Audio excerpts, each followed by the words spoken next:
Hello， 大家好，欢迎 follow Professor Ye 在美国慢食慢活的日子。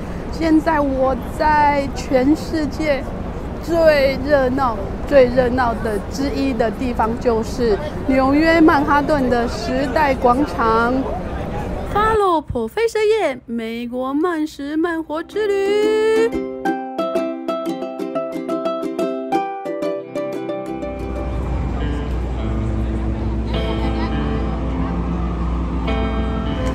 这就是纽约最著名的 Times Square 时代广场，灯光闪烁的白天，非常的耀眼哦。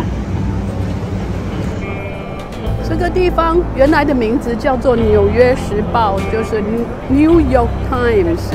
那因为这是他们的总部的一个所在，所以后来大家就把它叫做时报广场哦。那这个地方就是 The New York Times 的总部。那也是纽约时报广场的由来哦。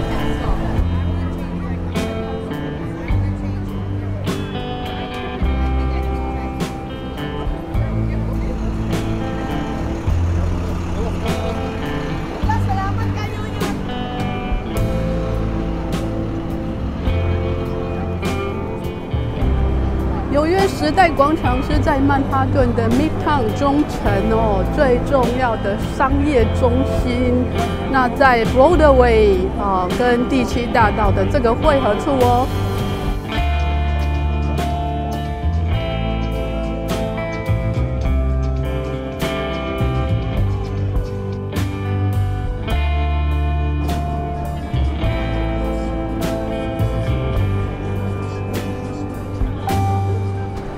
在时代广场这边要拍照啊，因为很大很高嘛，所以拍照不容易啊。我上次在这个前面拍照的时候啊，遇到一个台湾来的女孩子帮我们拍啊，大家看一下我们的照片是不是？看起来很棒啊，又瘦又长的，很漂亮哦。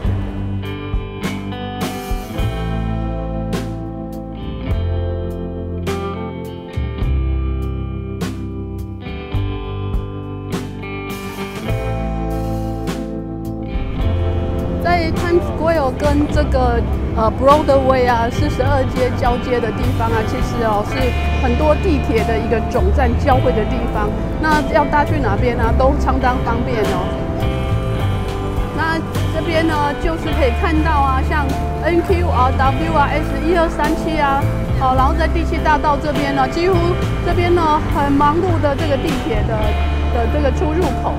那往那边看，也有很多的这些剧院然后每个剧院呢，它可能是演唱会，可能是歌剧啊，可能是音乐剧，各种的这些剧都有。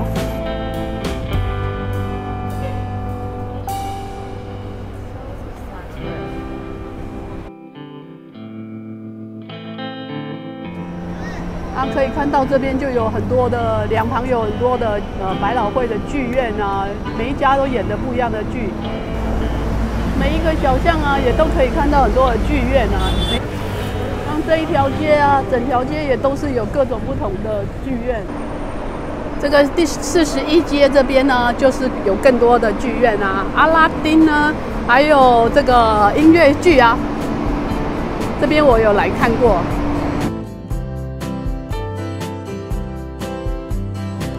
在这个 Times Square 的附近有很多的百老汇的剧院，还有各种的娱乐中心。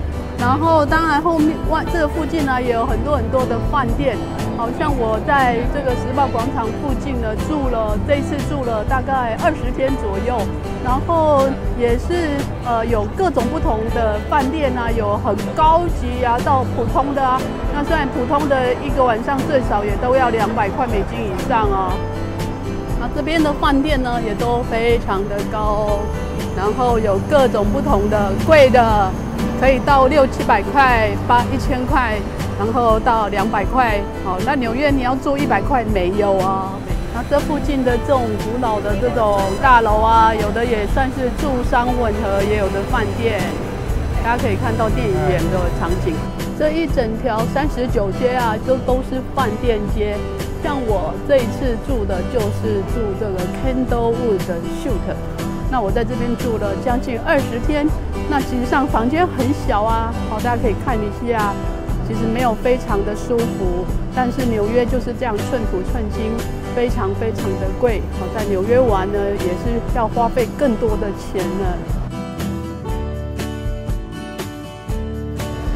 这一家阿甘的那个海鲜啊，就是有名的阿甘的那个海鲜店啊 ，Taco Bell 哦 ，Hard Rock 餐厅哦，在 Times Square 好多的吃的 Ravioli 的 Lobster 的都有。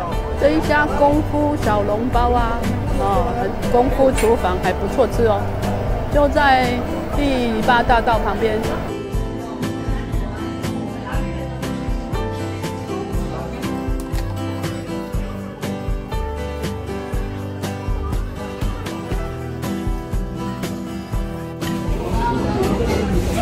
生煎包，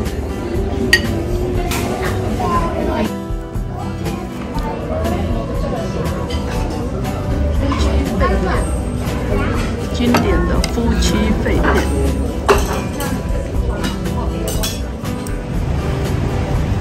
在时代广场附近还看到天好运哦。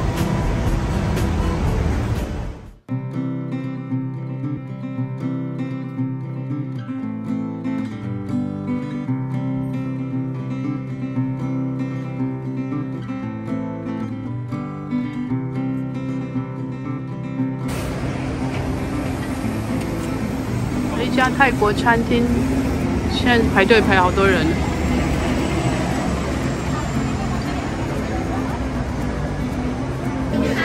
这家是泰式餐厅，也满满的人。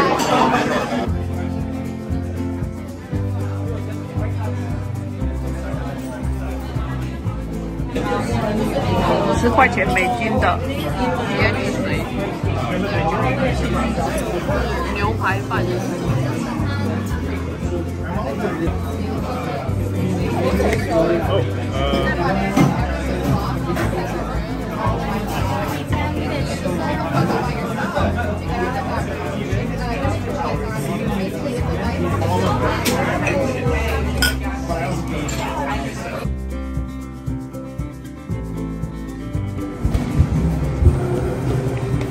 这家 Bluestone Lane 咖啡。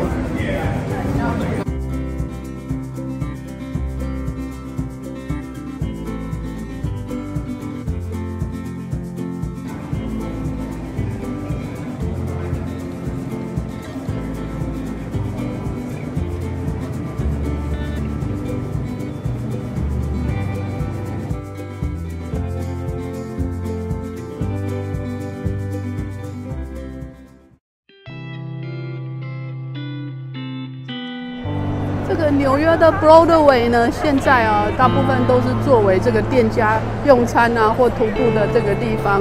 然后这地方哦，大家可以看到人山人海哦，好多的游客哦。而且现在疫情过后，游客呢越来越多，但没有到以前那么夸张了。我这次暑假来到最后一站，来到纽约啊，然后大家可以看到我的拍的影片啊，就是到处都是人了。那我现在发现呢，这个纽约比较多的观光客啊，都是来自于欧洲啊，或者是他们自己国内的。那另外亚洲呢，我觉得少很多。那纽约的时代广场啊，应该算是纽约的心脏呢。那也代表着这个观光客呢，能不能在这里呢？还有经济是不是繁荣啊，都要看这里的。那 Follow Professor 也带大家呢，在纽约的时代广场呢，带大家走一走啊，看到现在世界的改变啊，纽约是不是在疫情过后已经恢复了？那我的影片到这边哦，不要忘记哦，按赞、分享，还有订阅，开启小铃铛哦。